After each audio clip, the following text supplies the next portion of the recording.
Hi guys, today's video is going to be a very simple introduction video on exponents. So when you have an expression like this one, which is read 2 to the third power, or one of the ways to read it is 2 to the third power, the 3 in this expression is called our exponent, and the 2 is called our base. And the way that you know which one is which is that the exponent is always going to be the small number in the upper right-hand corner of the base. So now what are exponents? Exponents are numbers that indicate repeated multiplication. So it is not multiplication of the base and the exponent. So the number one mistake that I see when dealing with exponents is students will want to multiply the base with the exponent. So if you thought the answer here was 6 when we evaluate, that's incorrect, but don't worry because that's the number one mistake that we see made. So we're going to fix that right now and tell you exactly what this becomes because it's not 6.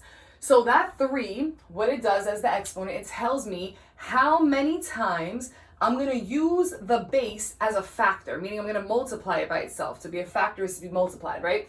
So that 3 is telling me that I need to write a 2 out 3 times. And we're going to multiply that 2 by itself, okay? So 2 times 2 gives me 4.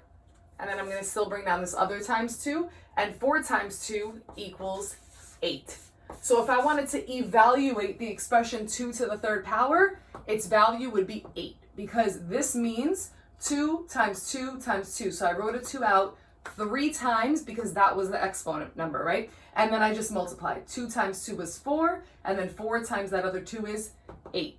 Okay? Let's do another example. Oh, and then, so when I said that's one of the ways to read it is 2 to the third power, the other way to read an expression in which the 3 is the exponent is 2 cubed. Okay, so 3 is a special exponent. You can also read that 2 cubed. All right, let's do this one. So this one can be read as 6 to the second power, or when the 2 is the exponent, then the special way to read it is squared. So this can also be read as 6 squared. So this is 2 cubed, this is 6 squared. But if that's confusing, you can always say 6 to the power of 2 or 6 to the second power. So remember what we said before.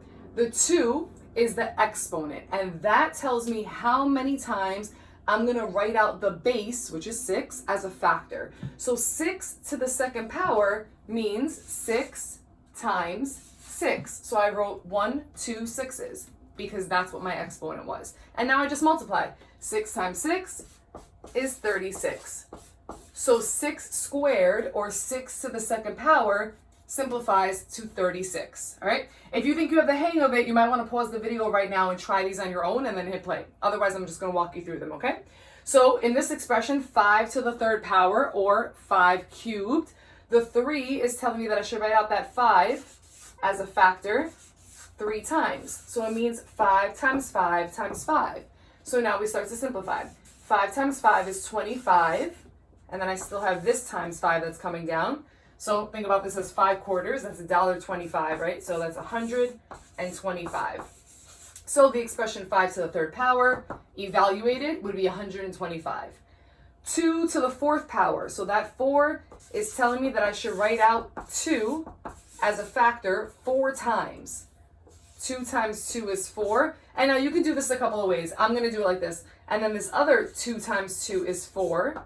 And then 4 times 4 is 16. Okay, so one more time what I did was 2 times 2 is 4. This 2 times 2 is 4. So then I'm left with 4 times 4, which gives me 16. The other way you could have done this is to say 2 times 2 is 4. 4 times 2 is 8. And then 8 times 2 is 16. So you're still going to get 16 whichever way you want to look at it. All right?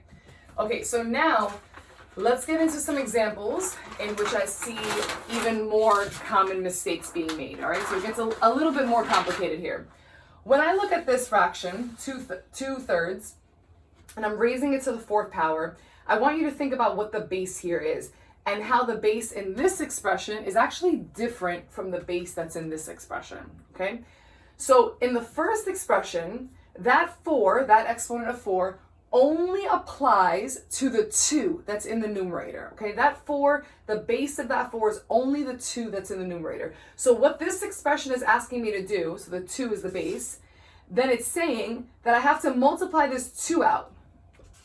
1, 2, 3, 4 2s. And the 3 will still be in the denominator. So if I evaluate the numerator, we actually just did 2 to the fourth power, right? 2 times 2 is 4. 4 times 2 is 8. 8 times 2 is 16. So in the numerator, I'm going to get 16.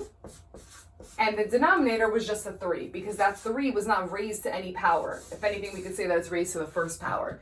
So this would evaluate to 16 over 3. That's that expression simplified.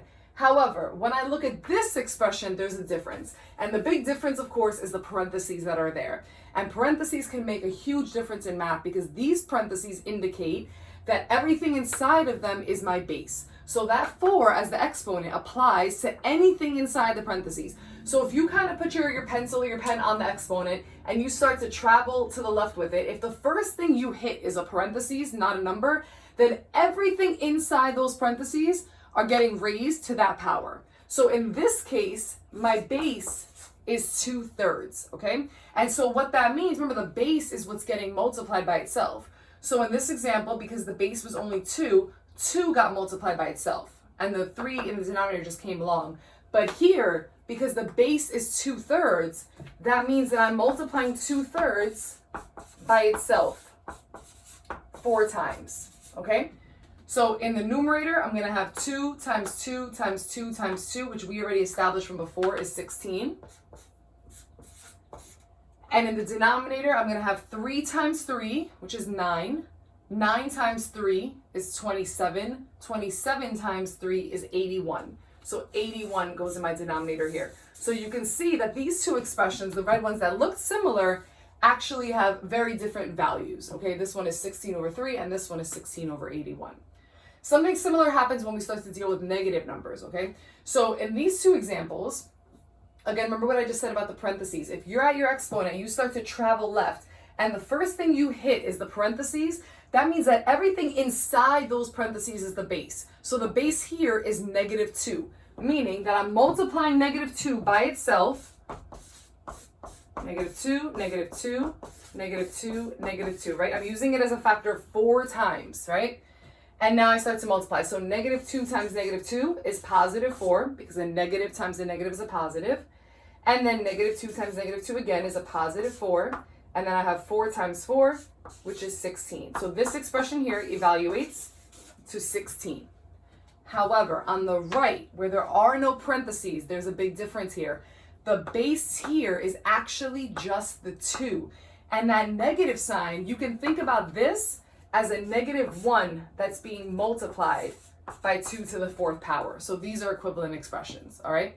So now, if I evaluate this, because you know that according to PEMDAS, exponents go first, right, before multiplication. So 2 to the 4th power, which we've now done in several problems, we already know is 16. So that's 16, but I still have that -1 there that's being multiplied by the 16. So -1 times +16 is -16. And we see that these two expressions, again, look similar, give us different answers when we evaluate them, all right? So make sure you understand the difference that parentheses make on some exponential equations. I'm going to go ahead and leave you with 4 practice problems, and the answers for these are going to be in the description of the video. And if you don't get the right answer and you're not sure why, please feel free to comment. I will try to help you. Good luck.